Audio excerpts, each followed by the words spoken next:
Et coucou! Alors là on est début septembre, il est temps de commencer à nettoyer un peu le jardin. Donc je vais commencer à faire le potager. Je vais enlever tous les légumes d'été qui commencent à être malades. Par exemple les 2 pieds de courgettes que j'ai là. Il y a de l'odium sur les feuilles. Donc ça va... je vais l'enlever. Surtout que j'ai mis 2 autres pieds un peu plus loin dans le potager pour justement les remplacer. Donc je vais enlever ça. Je vais faire un petit tour et enlever tout ce qui est malade. Je vais aussi tutorer les petits pois que j'ai mis là derrière. Parce que vu que je leur ai pas mis de grillage et ils vont pas monter, normalement ça monte, donc il faut leur donner un support pour qu'ils grimpent. Donc là je vais mettre un grillage. Les choux au fond ils se portent bien. Ça pousse correctement. Bon, alors ceux qui sèment des choux maintenant, ils les auront pas cet hiver, hein, ils les auront au printemps. Parce qu'ils n'auront pas assez de temps de cycle pour pouvoir bien pousser. Il aurait fallu les planter comme moi en début août pour en avoir à l'automne. Donc là derrière, j'ai des plants de courgettes que j'avais mis.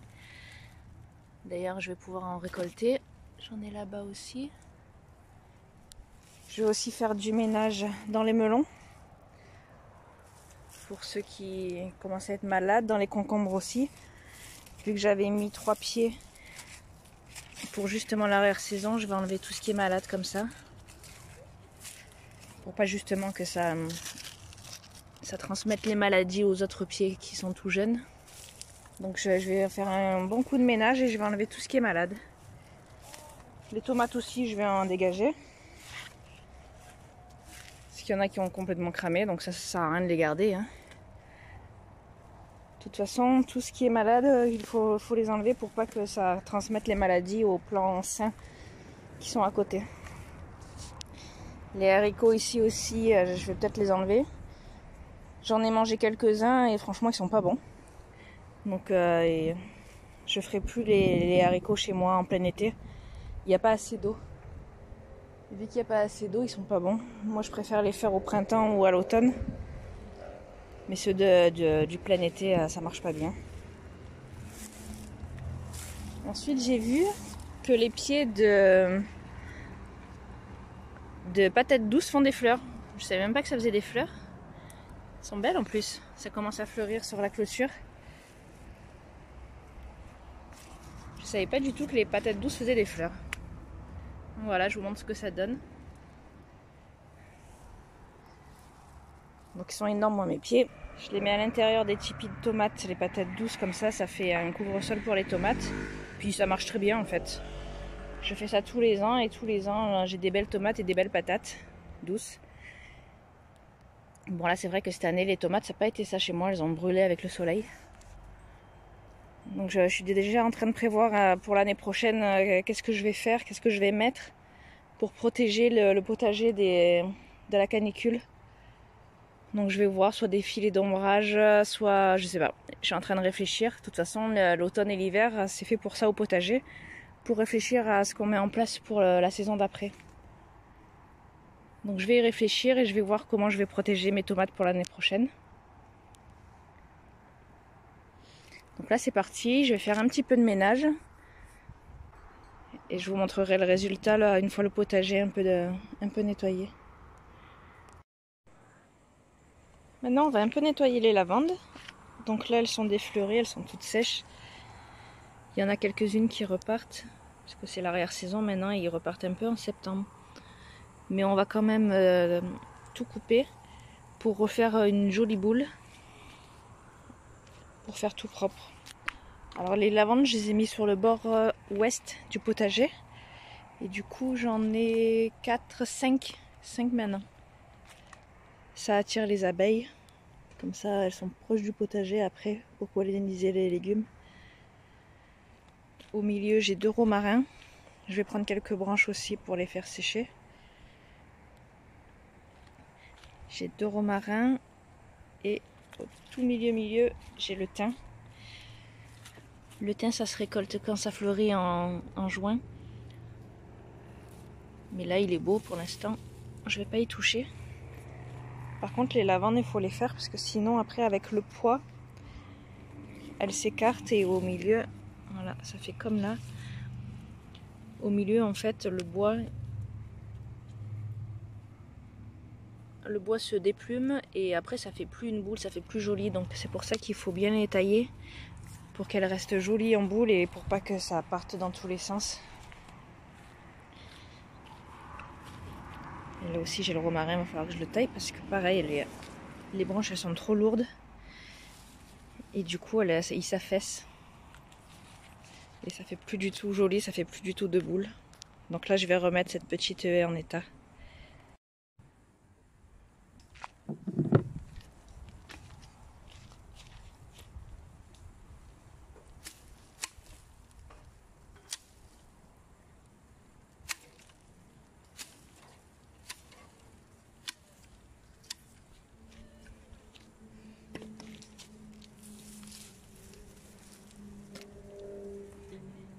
Tous les brins de lavande, je les récupère et je paillerai le poulailler avec. En plus, ça sent bon, ça calme un peu les poules, la lavande. Donc c'est pas jeté, c'est recyclé. Ça y est, j'ai fini la première. Alors j'ai fait une première passe où j'ai enlevé tous les brins de lavande. Et j'ai fait une deuxième passe pour tailler un petit peu plus dans les feuilles. Mais il faut faire attention, il ne faut pas aller trop loin non plus. Parce que si on arrive sur le bois mort qu'il y a au milieu, là, ça ne repoussera pas. Donc il ne faut pas aller trop loin non plus. Donc là on fait une jolie boule.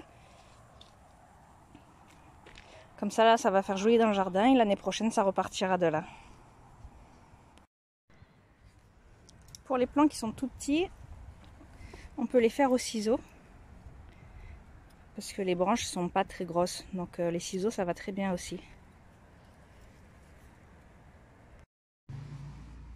Ça y est, les lavandes sont finies. Je me suis occupée aussi un peu du romarin. Alors il se couchait sur la lavande, du coup j'ai des parties qui sont plus très rondes. Parce que le romarin se couchait dessus, donc j'ai enlevé quelques branches.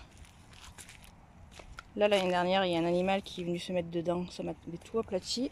Donc celle-là elle est plus très ronde. Et là aussi, elle est beaucoup moins touffue à droite qu'à gauche parce que le romarin s'appuyait dessus. Donc j'ai enlevé des branches. J'ai enlevé les branches du romarin et je suis en train de les tailler. Je prends que les extrémités et je vais les faire sécher dans une cagette. Donc là je me suis déjà occupée de toutes ces branches là. Je laisse vraiment que ce qu'il y a sur les branches. J'en ai pas besoin. Et je coupe que les extrémités qui sont toutes jeunes. Je les coupe et je les mets dans la cagette. Comme ça j'aurai du romarin cet hiver, du romarin séché. Puis là franchement j'en ai beaucoup. Hein. Du coup je pense que j'en donnerai. Parce que j'en ai beaucoup trop pour une seule personne.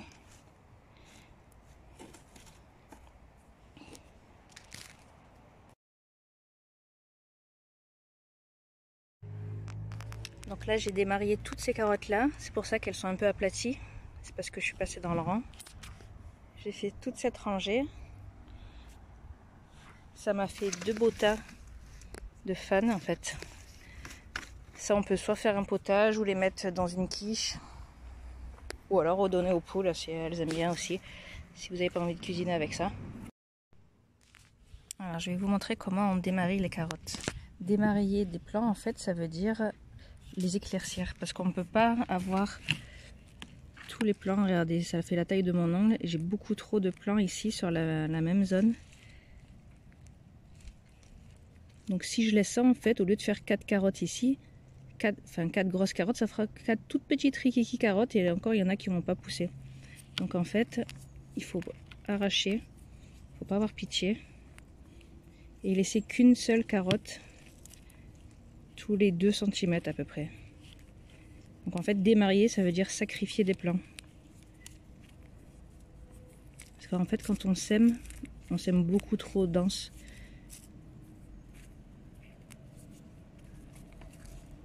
Et si on veut avoir des grosses carottes, eh ben, il faut démarier. Il faut garder un plant tous les 3-4 cm.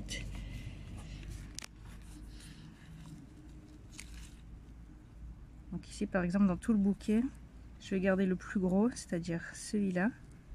Il faut toujours garder le plus gros aussi. Voilà, donc je vais garder celui-là et tout ce qu'il y a derrière, hop, on arrache.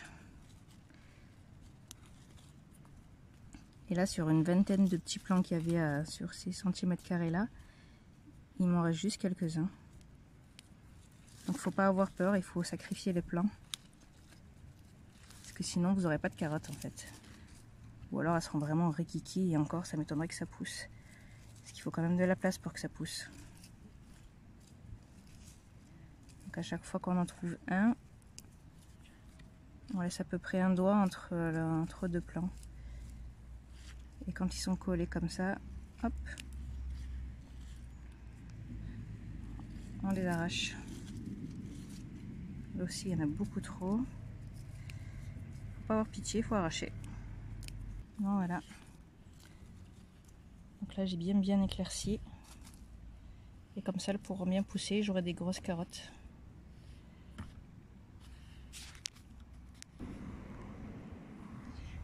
Donc là, je vais récupérer les fans. J'ai repiqué des épinards sur le côté. J'ai toujours les poireaux. Des betteraves qui poussent au milieu. J'ai refait un semis parce qu'il n'y en a pas beaucoup qui sont sortis. Donc là la terre elle est un peu retournée. J'ai cassé la terre du dessus et j'ai ressemé à la volée. Donc là j'ai ma blette. J'en ai une de chaque côté que j'avais récupérée. Et l'autre côté, là je les ai démariées il y a 10 jours donc elles se sont bien redressées. Et elles recommencent à pousser. Si je vous montre au pied, il n'y en a pas beaucoup au centimètre carré.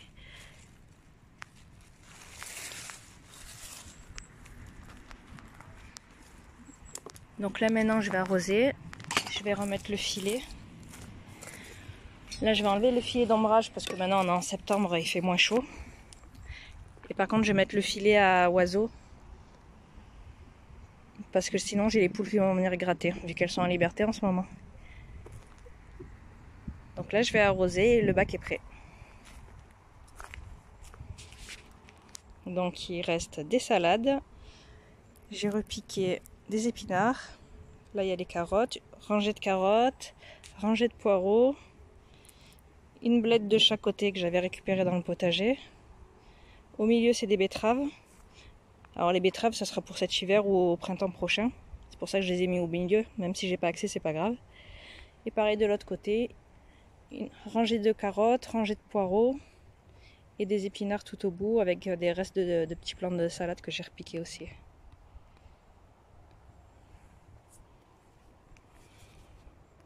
Alors ça y est, là j'ai fini de nettoyer le potager, donc j'ai enlevé tout ce qui était tomates avec les bambous, ils servent plus à rien. Donc là il reste que les patates douces, j'avais mis 8 pieds de patates douces entre les tipis des tomates, d'ailleurs qui ont un peu colonisé la rambarde sur le côté. Ici il me reste les piments d'Espelette, j'ai enlevé les 2 courgettes qu'il y avait ici, et les piments d'Espelette ils sont juste là dans un petit panier en train de sécher. Et au-dessus, il y a du romarin en train de sécher aussi pour cet hiver. Ils sont plein sud, là, ils sèchent au soleil. Alors, si on continue, j'ai nettoyé les melons. Non, là, c'est les concombres. J'ai nettoyé les concombres. Donc, j'ai enlevé pas mal de feuilles qui avaient des maladies. Parce que vu que j'ai 3 pieds de concombre derrière, je voulais pas qu'ils attrapent déjà une maladie alors qu'ils sont à peine en production. Donc là, surprise, il y a un concombre qui s'est caché là derrière que j'ai pas vu.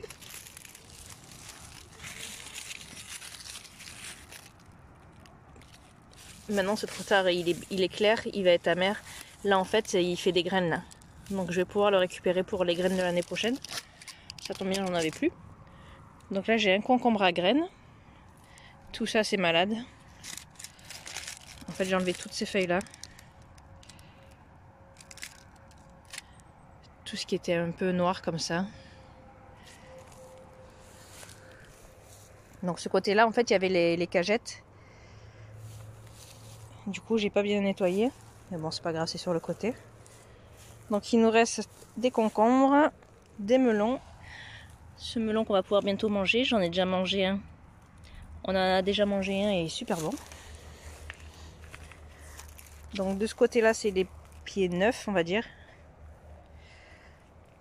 qui sont en train de faire des concombres pour le mois de septembre. Donc il m'en reste quelques-uns qui sont en train de pousser.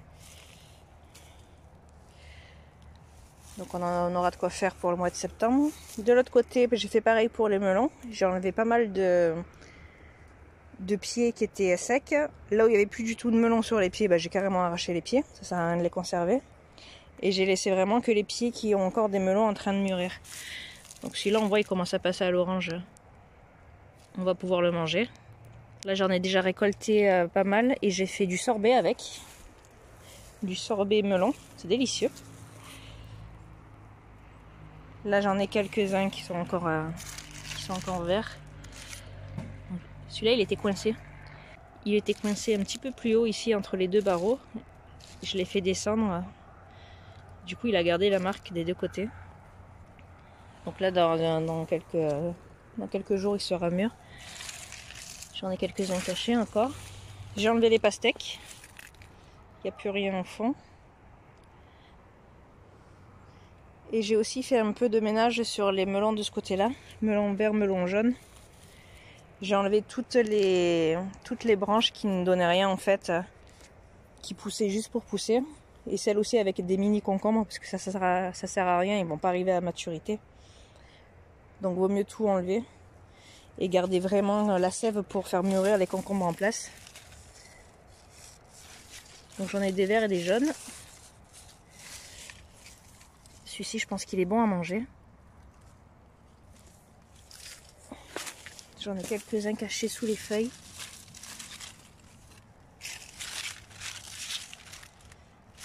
Et surprise, quand j'ai nettoyé ce coin, il y a des butternuts qui sont en train de pousser. Je pensais que le pied était mort, mais en fait, avec la fin de saison, il est reparti. J'en ai vu deux qui ont poussé. Alors, je sais pas du tout si elle va arriver à maturité. Mais c'est pas grave, je vais la laisser. De toute façon, dans ce coin-là, j'ai rien à faire. Une toute petite ici aussi. Bon, je suis pas sûre que celle-là, elle soit très mature. On verra. De toute façon, je vais la laisser. Si elle prend, tant mieux. Sinon, tant pis. Donc là, j'ai mes 2 pieds de courgettes. J'en ai déjà récolté.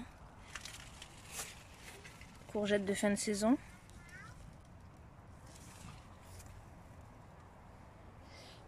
Et de l'autre côté, j'ai tous les choux que j'avais plantés au mois d'août. Donc eux, par contre, ils ont bien poussé. Je vais me mettre devant. Je vais changer d'angle. Donc ça, c'est tous les choux du mois d'août. Donc ils ont hyper bien poussé. De toute façon, ma terre, elle est bonne pour les choux. Si j'ai une terre argileuse. C'est une terre à choux. Donc ça pousse très bien ici. La ligne de devant, normalement, j'avais mis des blettes. Mais ils n'ont pas poussé, ou alors ils ont poussé et les limaces les ont mangés parce que je vois qu'il en reste qu'une. Il reste qu'un plant ici.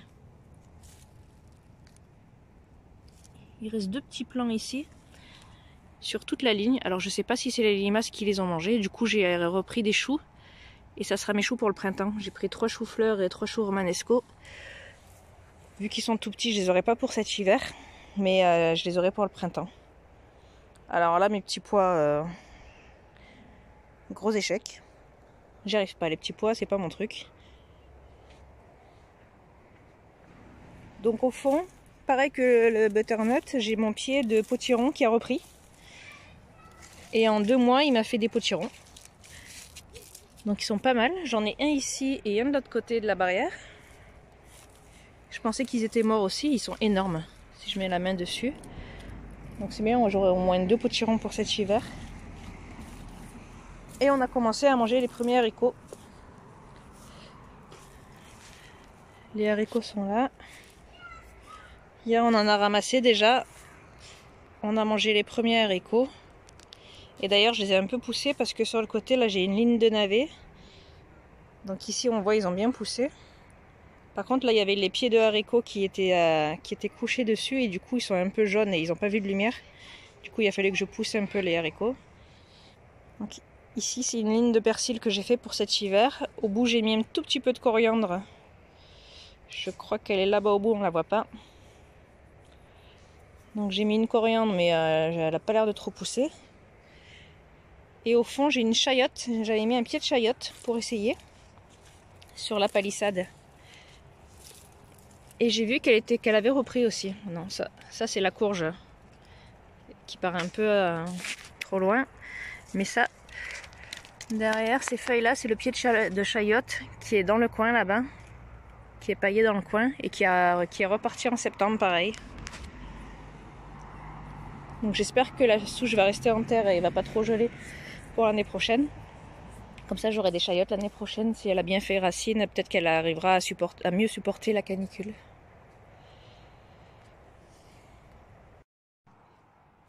Donc ici on est sur le côté est du potager, là où la courge a poussé. Et c'est là où j'ai tous mes pieds de framboises. Donc ce que j'ai fait pour que les framboisiers reprennent un peu, j'ai étêté les pieds. Donc par exemple ici, j'ai coupé jusqu'au départ des nouvelles framboises. Il y avait bien 10 cm au-dessus là, qui avait poussé, qui était sec, vu que ça avait fait des framboises cet été. Donc j'ai coupé pile au-dessus des premières framboises qui commencent à repousser. Sur tous les pieds. Comme ça là, je vais avoir des framboises sur l'arrière-saison.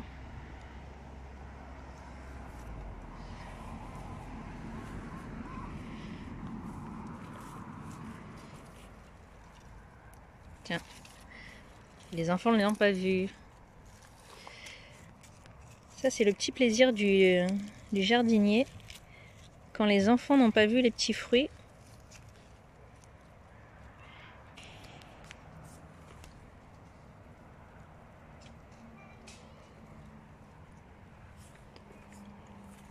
Et là au fond, près du poteau, c'est des framboises jaunes. Elles sont pas très mûres encore.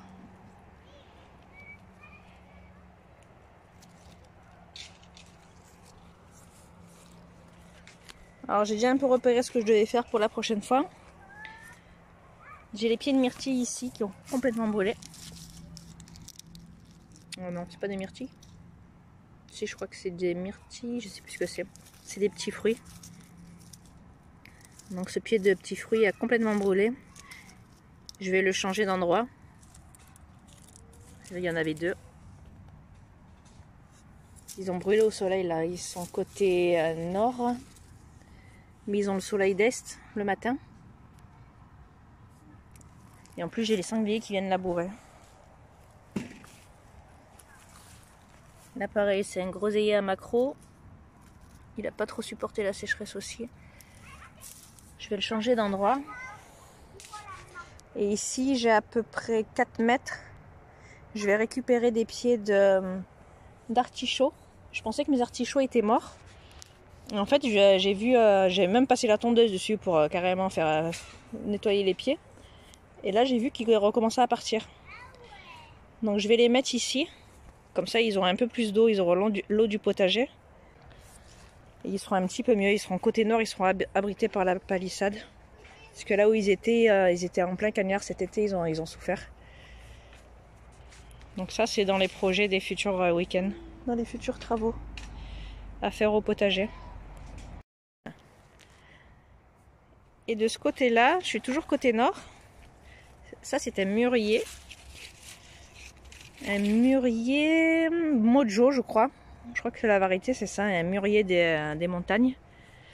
En fait ça me fait un buisson en fait, avec des longues tiges. Ça ressemble un peu au mûrier, à l'arbre mûrier. J'ai une mûre ici. Je pensais pas non plus avoir des fruits cette année vu qu'il a fait très chaud.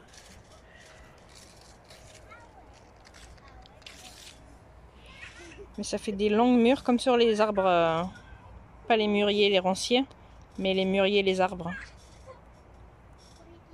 Donc ça aussi, les enfants n'ont pas vu. Il va falloir cet hiver que je le rabatte un peu parce que il fait des longues tiges. Et ça va me faire de l'ombre, quoique, peut-être. Peut-être que je vais les laisser vu que vu que je veux mettre les artichauts au pied. Si je laisse les branches du mûrier qui fassent un peu parasol, peut-être qu'ils aimeront ça. Moi je vais voir, je vais réfléchir. Parce Parce que là, il a bien poussé cet été. Vu qu'il est côté nord, il est un peu abrité, il n'était pas en plein cagnard, lui.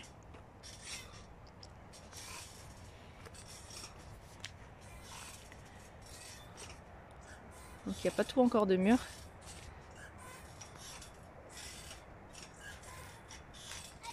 Mais ça commence.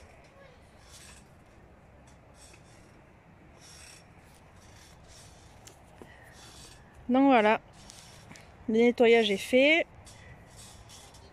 Donc là, la prochaine étape, c'est les vivaces.